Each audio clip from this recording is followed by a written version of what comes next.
Yes, good morning, students, and good morning, ma'am.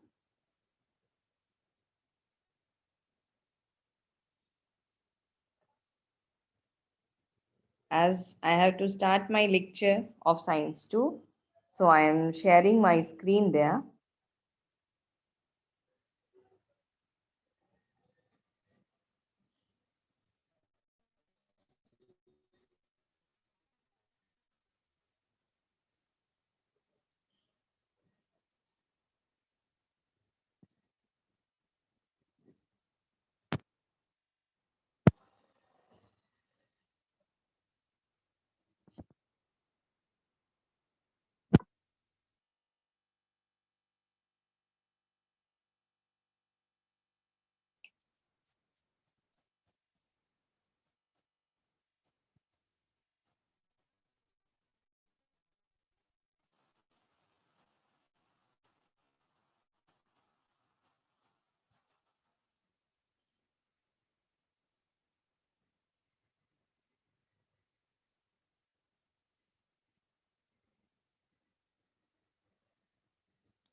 Yes, good morning, students. A very warm welcome to all.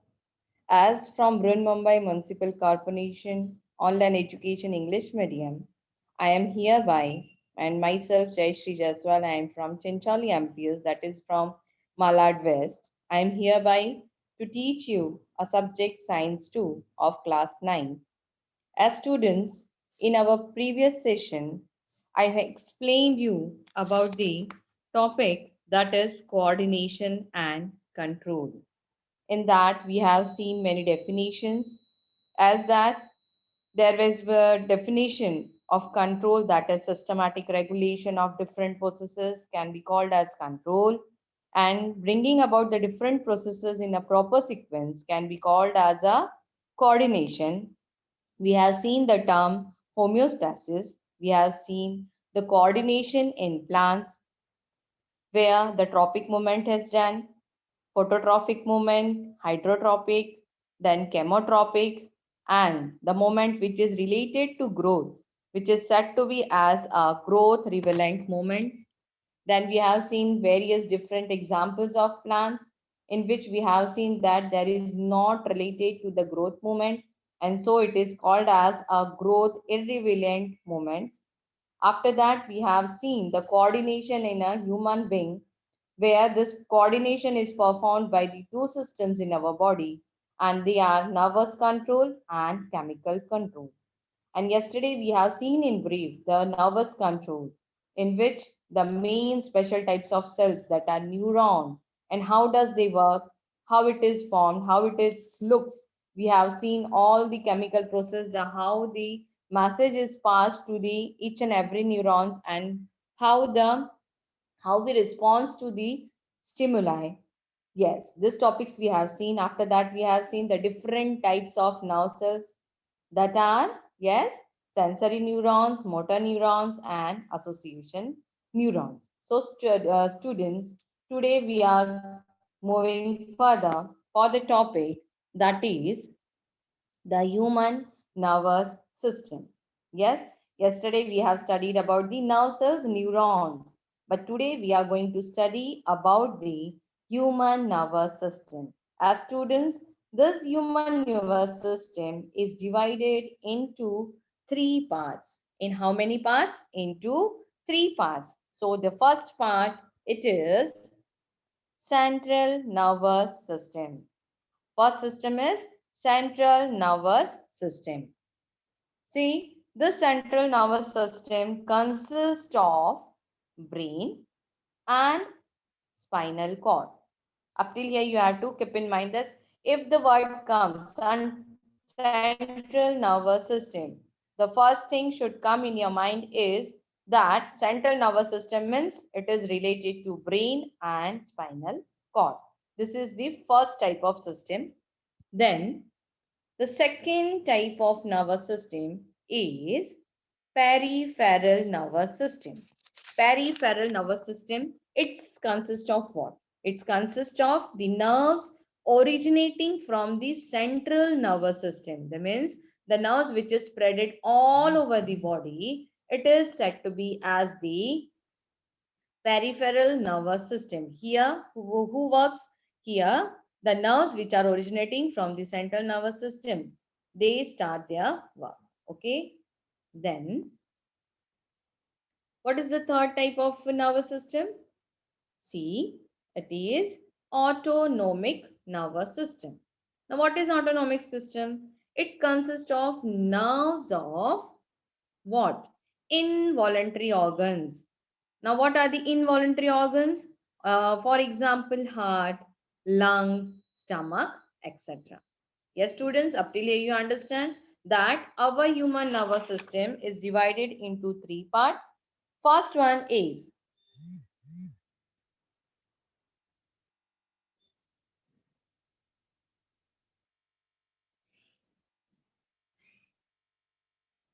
wait the students.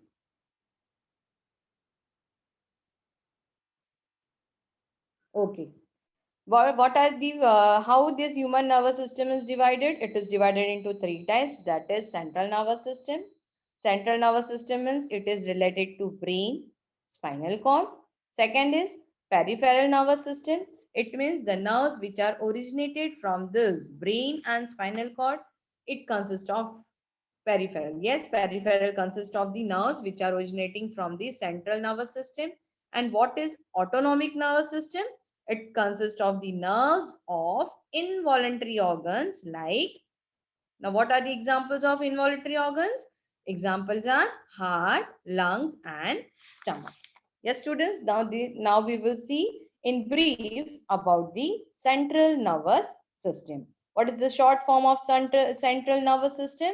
It is CNS. Yes, students, what is the short form of CNS? Central nervous system. Yes. Now see students, the central nervous system consists of the brain and spinal cord. Okay. Keep in mind what?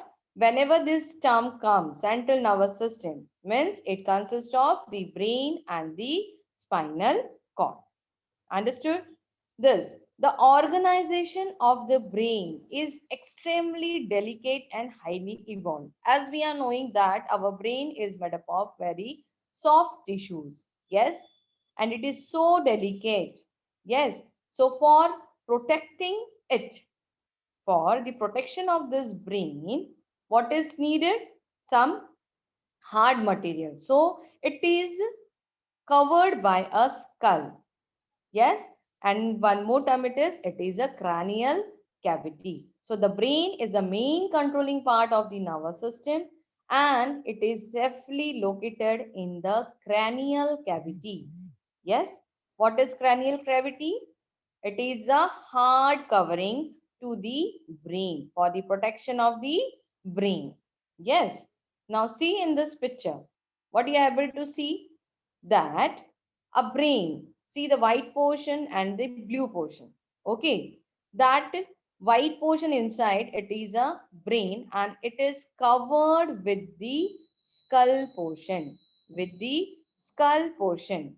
But dear students, in between skull or the cranial cavity and the brain, there is one gap or there is one space. See in the upper part, see that the skull portion, after that we are having the brain portion, and in between the blue portion or the gray portion which you are seeing, it is said to be as, or it is called as Mannings. What it is called? They are called as a Mannings, and these are the what? In this space, what is present there? A delicate central nervous system and its a bony covering are the protective layers called the Mannings. Yes. So the spinal cord. Now one more thing. This is about the brain. That brain is protected by what? By the cranial cavity. But The spinal cord. Yes, the spinal cord is protected by the vertebral column. Spinal cord is protected by the vertebral column, and in the space between the delicate central nervous system and its bony covering are the protective layers called the manings. Just now I explained you what is there in between. There is the space between the delicate central nervous system, that is brain, and its bony covering, that is cranial cavity, are the protective layers, and they are called as the manings. Yes, students, up till here you understood. Now, the cavity is present in various parts of brain. Now see the structure of brain. There you are seeing that many blue color structures are there, and these all are called as ventricles. What? Ventricles. Whereas the long tubular cavity, see the tubular cavity of the spinal cord, see the downside, it's called as a central canal. What it is? It is a central canal, tubular cavity. Okay, it is called as a central canal. What are the cavity? To what we are saying ventricles? The cavities which are present in the various parts of the brain. See in the picture, you are seeing the blue part in under the brain. It is called as a ventricles. What it is? It is called as a ventricles. Yes, students. Now, these ventricles, central canal, and the spaces between the manings, these are filled with a cerebrospinal fluid.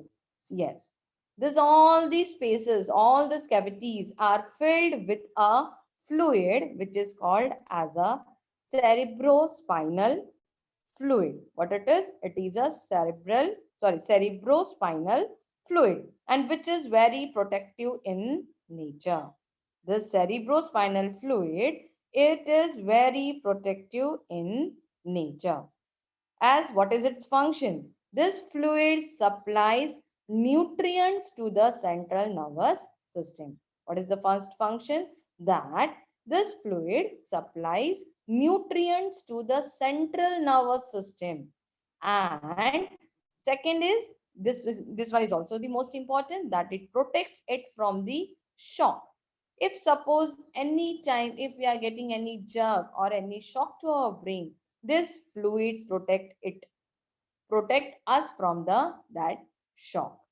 Yes, suppose sometimes a doctor diagnosis that suppose our brain tissues start desiccated, means the water level of the brain particles or brain tissues start what? Drying. At that time, this cerebrospinal fluid helps to maintain the water level of this parts. Yes, so you can understand, students, that how much this cerebrospinal fluid is important. Yes, students, up till here you understand that central nervous system, it consists of brain and the spinal cord. This brain, our brain is covered or protected by a skull or a cranial cavity.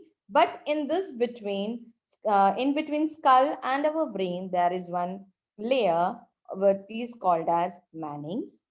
Yes, and this is filled of what? A fluid named cerebrospinal fluid. What is its functions? This fluid supplies nutrients to the central nervous system, nutrients, nourishment. Yes, and it protects us from the various shocks.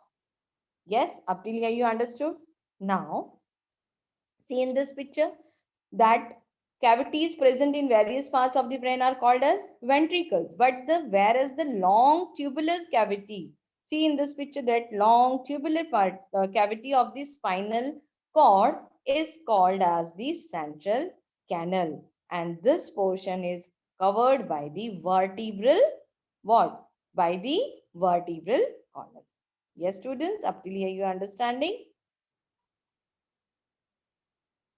Now, this one, the brain of an adult human weighs about 1300 to 1400 grams.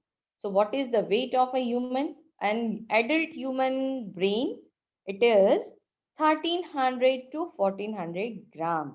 And it consists of approximately 100 billion neurons. Yes, students, we have learned about the neurons, how much important it is. So in our brain, how many? It's a approximately figure that 100 billion neurons are present in this. Okay. Then, as we are knowing, our brain is having two sides. Yes, our brain is having two sides. See, now this is the picture of the brain. Yeah, this orange or a creamish part is a left brain, and that purple or a bluish part, it is said to be as a right brain. Okay, so our brain is divided into two parts, or yes, two parts, that is left side and the right side. But students, keep in mind, the left side of our brain controls the right side of our body. It's the opposite. What? The left side of our brain controls the right side of our body, and the right side of our brain controls the left side of the body. It's a vice versa. Yeah. Left side controls right side of the body, and right side controls left side of the body. Up till here you understood? Yes. Now, but what are the functions of these two brains? Left brain and the right brain. See, the left brain. What are the functions of the left brain?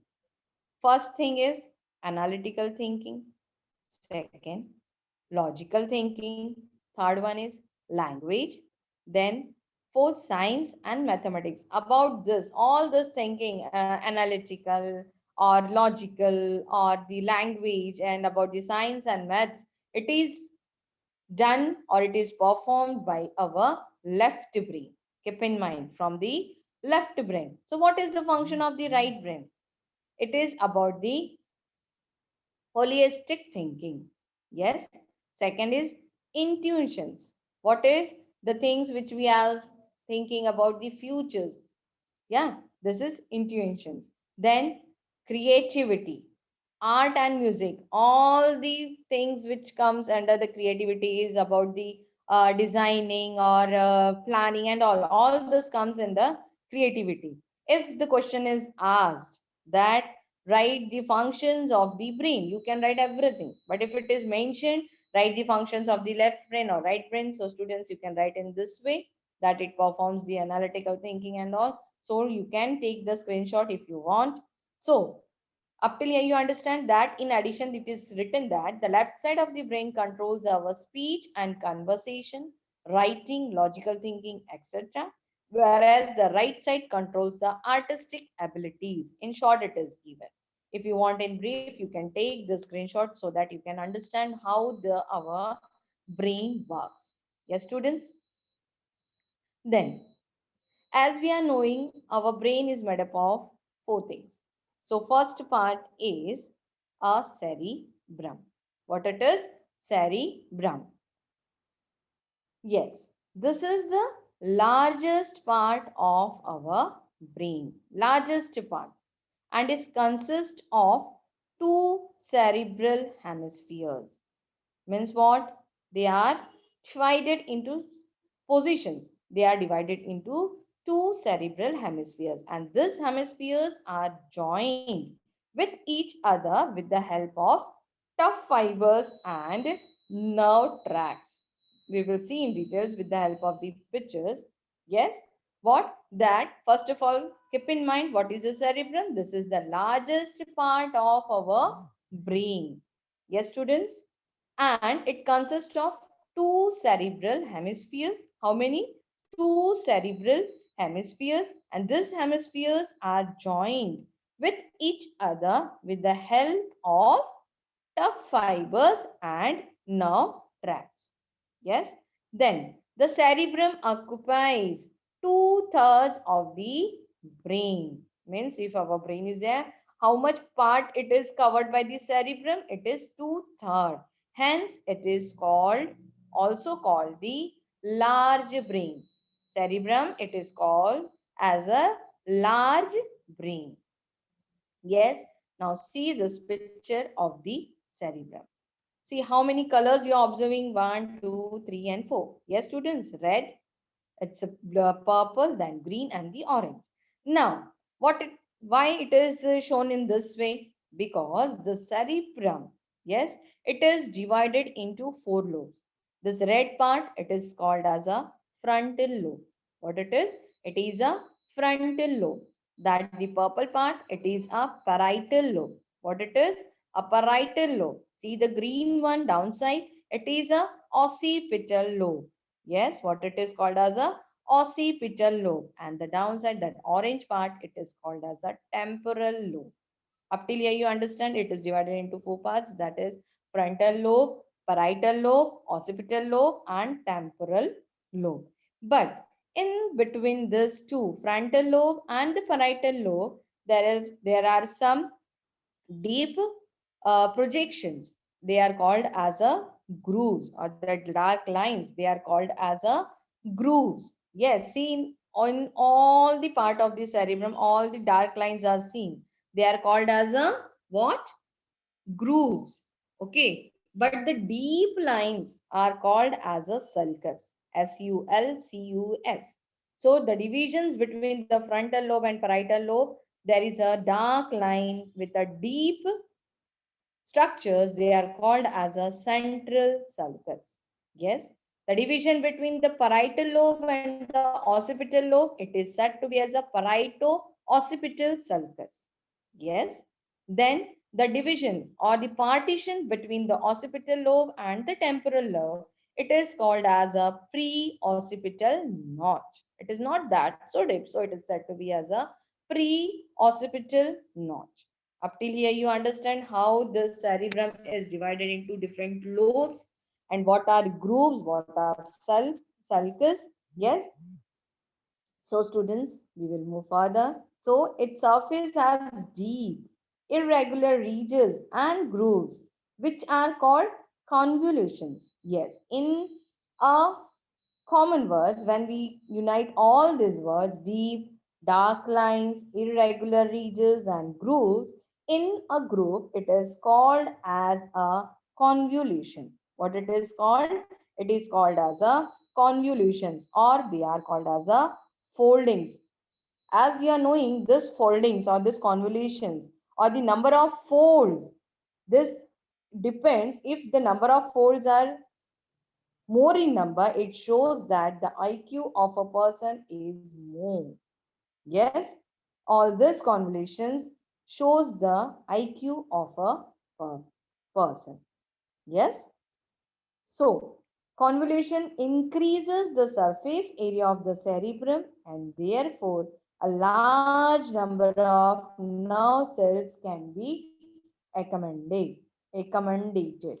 Yeah, so in this, due to this convolutions, the portion of cerebrum is increased, and due to this, nerve cells, large number of nerve cells can be accommodated, can be placed. Yes, so that they can have sufficient space. Yes. Now, what is the function of cerebrum? Just now we have seen the what? Structure. But now what is the function of the cerebrum? Yes. Now see in this picture. See the colors. Red color is for the frontal lobe. Yellow is for parietal lobe. Greenish color is for temporal lobe. Then that light green, parrot green, it is for occipital lobe, and the blue part is cerebellum. Yes.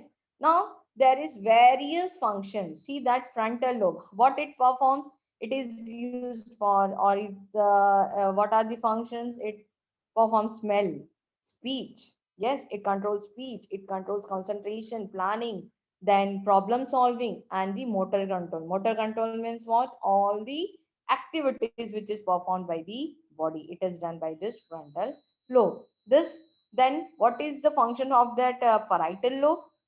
Means all this function is for cerebrum. Okay, but different parts. So this parietal lobe is for, what is the function? Touch and pressure. It performs test, it performs body awareness. Yeah, there is one small lobe is between, it is for the language and reading. Yes, temporal lobe, it performs vision. Yeah, understanding. It is for the not sorry. The temporal lobe is for the hearing and occipital lobe is for the vision. Understood? And one more thing for the temporal lobe is facial recognition. Means what? Whenever the question is asked, it is asked for 2 marks. If it is asked that write the function of the cerebrum, you have to write in 4 points. You can write anything. Yes, from this so many functions, you can write anything. Okay, students? So, what are the main functions of the cerebrum? It's a voluntary movements. It performs in the voluntary movements. It helps in the concentration. It helps in decision making. It helps the to increase our memory power. And also, what is the function? That intelligence and intellectual activities. Yes, students. So these are the functions of the cerebrum. Now we will move further to cerebellum. What is cerebellum now? This is the smaller part of the brain situated below the cerebrum. It is just below the cerebrum and it is the smallest part which is at the back of the cranial cavity. Which is at the back of the cranial cavity. Its surface shows shallow grooves instead of deep convolutions. In cerebrum, what we have seen, the deep convolutions, but here we have seen the shallow grooves. Okay. So see this structure that, see the below part. Yes, it is a cerebellum. Yes, you can observe that where is this position of this cerebellum? It is just below the cerebrum and it is at the back of the cranial cavity. Now, what are the functions of this? What are the functions of the cerebellum? Yes. First is coordination of voluntary movements. Now, what is the example of voluntary movements? Its example is it understands to control reading, writing, any movement which is performed from our body. Yes. What is the second function of the cerebellum? It is to maintaining the body balance. That is to maintain the equilibrium in our body. Yes, in our extra day lecture, we have seen that homeostasis. Yes, all those functions is carried from the cerebellum only to maintain the temperature of the body, to maintain the water level of our body. It is all because of this cerebellum. Yes, yes, students, up till here you understood what is cerebellum. Yes. Now we will see the next. It is medulla oblongata. Now, what is medulla oblongata? See, this is the hindmost part of the brain. Hindmost part of the brain means it is the lower part. There are two triangular swollen structures called pyramid on the upper side of the medulla oblongata. See this part. There are two swollen structures called pyramids. This red part, it is a what? It is a spinal cord. And here are the two pyramids on the upper side of the medulla oblongata. Yes, students? So this portion, this is a medulla, and this only, the medulla oblongata continues downwards as a spinal cord. Medulla oblongata is continues downwards as the what? As the spinal cord. Yes. So it is said to be as that it is a stem of the brain.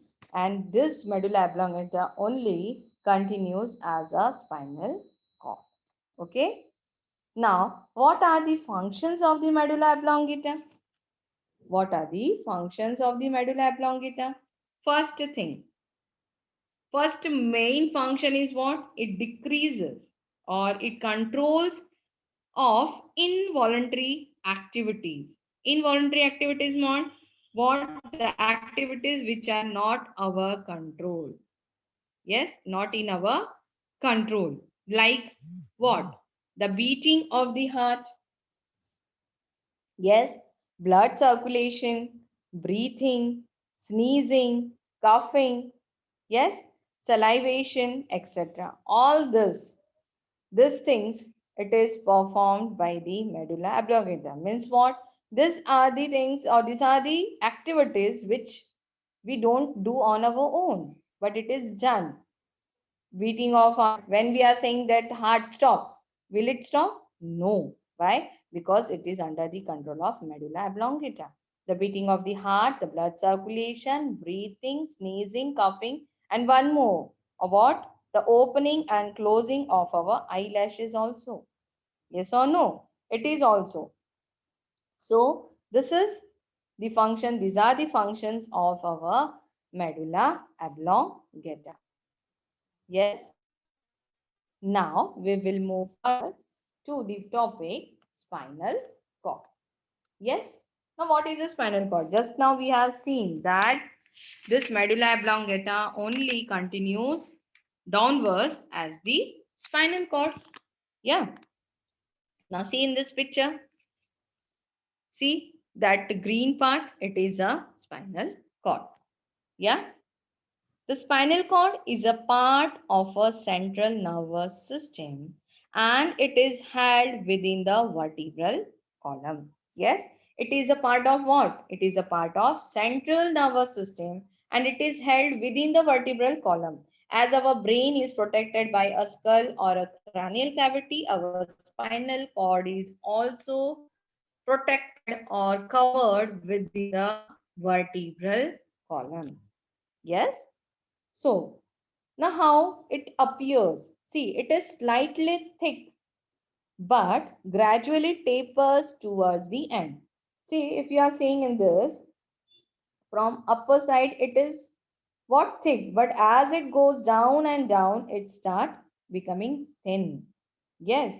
So, it is so this shows that this type of structure a spinal cord is having, that it is slightly thick but gradually tapers towards the end. And there is a thread-like fibrous structure at its end.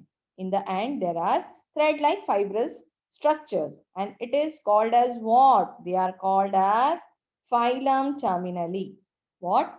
It is called as a phylum terminally. Understood up till here, students? That spinal cord is a part of central nervous system and it is held within the vertebral column. It is slightly thick towards upper side. As it goes down and down, it starts becoming thin. And at last, there are thread-like fibrous structure and they are called as a phylum terminally. Yes, now we will move further. Now, what is the main function of the spinal cord? The, if we are saying in a common terms that spinal cord, first thing what it do, it decreases the load of brain. Yes, so many functions the brain has to perform, but the spinal cord, what it do, it decreases the load of brain. Yes. Now what is the first one? It helps in the conduction of impulses from the skin towards the brain. Yes, as skin is our sensory organ, it collects all the what impulses from the skin and it is sent towards the brain. Then conduction of impulses from brain to the muscles and the glands. Now from brain where it is passed to the muscles and the glands and at last functions as a center of coordination of a reflex action. Yes, what it is? Functions as a center of coordination of reflex action. Yes, students, in our previous lecture, we have seen that how our body responds to the reflex action. Yes. So, it also acts as an intermediate between the brain and the glands or the muscles. Yes, students. And what is reflex action? It is a quick, immediate action which is done by our body. Yes, in yesterday we have seen if we are touching a hot utensil, what is our reflex action? We, as fast as possible, our hand comes back. So this procedure or this action is called as a reflex action. Yes, students, getting up till here. Now, in brief or in short, we will one more time we will repeat or revise the functions of the parts of the brain. Cerebrum, and you are knowing It controls of the voluntary movements, concentration, planning, decision making, memory, intelligence, and intellectual activities. As we are knowing that cerebrum is divided into four lobes. What are they? Frontal lobe, parietal lobe, below. What is below? Occipital lobe, and at last it is temporal lobe. And the functions are divided in this four lobes. Yes or no? One more thing. What it is called cerebrum? What is cerebrum? Yes. One more name, that it is the largest part of our brain. So what it is called? It is called as a large brain. And what is present in that? In this cerebrum, what are the presence? There are dark lines, grooves, sulcus in unity, or in when we are joining all these terms, dark lines, grooves, and sulcus. What we are getting? The term convolution. What it is? Convolution. And one more thing, I explained you that number of folds in the cerebrum. It shows what? It shows the IQ of a person. Yes, students. Now here you have getting the functions of the cerebrum. The second part is what? Cerebellum. It is a smaller part of the brain. Yes. And it is just back of the cranial cavity. And it has shallow grooves. Yes. Instead of deep convolution. So what are the functions of the cerebellum? The functions of the cerebellum is coordination of voluntary movements. So what are the examples of voluntary movements? It is, what are the examples? Reading, writing, any movements. All this come under voluntary movements. Second is maintaining the body balance. So what it is? It is to maintain the equilibrium in our body. Yes, example are for maintaining the body temperature, to maintain the water level. It comes under the cerebellum. Then what is that? Medulla oblongata. So what is the position of medulla oblongata? It is the hindmost part of the brain, and it is having how what? Two triangular swollen structures called as pyramids. One is on the upper side of the medulla oblongata. And one more thing, that medulla oblongata continues downwards as a spinal cord. Yes, students, it continues as a spinal cord. So what are the functions of medulla oblongata? To control of involuntary activities. Involuntary activities means what? The activities which are not in our control. For example of what? Beating of the heart, blood circulation, breathing, sneezing, coughing, salivation. Yes, and one more thing, movement of our eyelids. All these functions. Yes, so these functions are performed by the medulla oblongata. Now next one is spinal cord. So what is the spinal cord? It is a part of nervous system which is covered by the vertebral column. And how it look like? At the starting it is thick, but as it goes down and down it becomes thin, and at last there are some thread like fibrous structure. They are called as phylum terminally. What are they called as?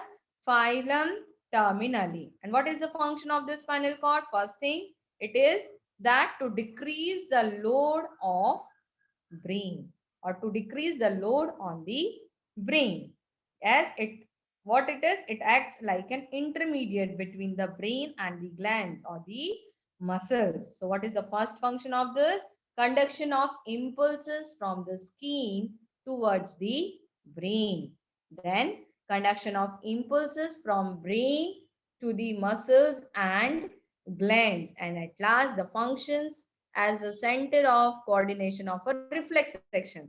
So what is reflex section? Just now I explained you the quick immediate actions are called as the reflex action, and these actions are done from our body. Yes, students, up till here you understood what I have explained you. Yeah. Now one more thing I want to discuss you, that now see this. What is this picture? In this picture, what we are able to see, that there is an accident between whom? A bike and a four-wheeler. Yeah. And the person who is on the bike, he is not wearing helmet. Yeah. And so critical. So my question is that whenever we are not wearing a helmet while driving on a bikes or a two-wheelers, and suppose we are a coincidence with an accident, then what will happen? Our brain will get injured. Yes or no? And so many times we have heard in the news and we have read in the newspaper, due to such type of accidents, a person who is getting injuries in their brain, they leads to death. So students, what I am saying that my question is that an injury to the medulla oblongata can lead to death. Why? Do you understand what is the answer behind this?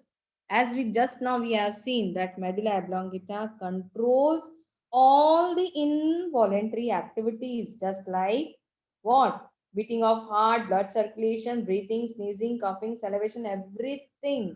So it is forced that while driving on a two-wheelers or on a bike, we should always wear helmet. Due to helmet, what will happen? The brain will not get injuries. As we are knowing, brain is very, very soft and delicate. So it is very important that we should wear what? Helmets. So what is the answer of this? That medulla oblongata control of involuntary activities like the beating of heart, just now explained, blood circulation, breathing, hence what?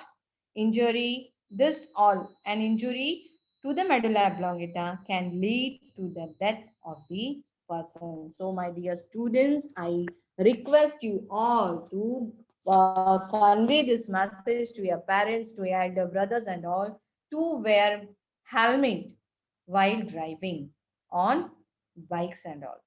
Yes, students. So today we have learned about the CNS. Yes, what it is? It is the central nervous system. So in our further session, that is tomorrow, we will be taking or discussing about the peripheral nervous system and autonomic nervous system, and one more thing, that is the chemical control. Yes. So students, up till here you understood, I think so. For listening me, I'm very thankful to you all that you are listening and you are getting me. So students, thank you for watching my videos.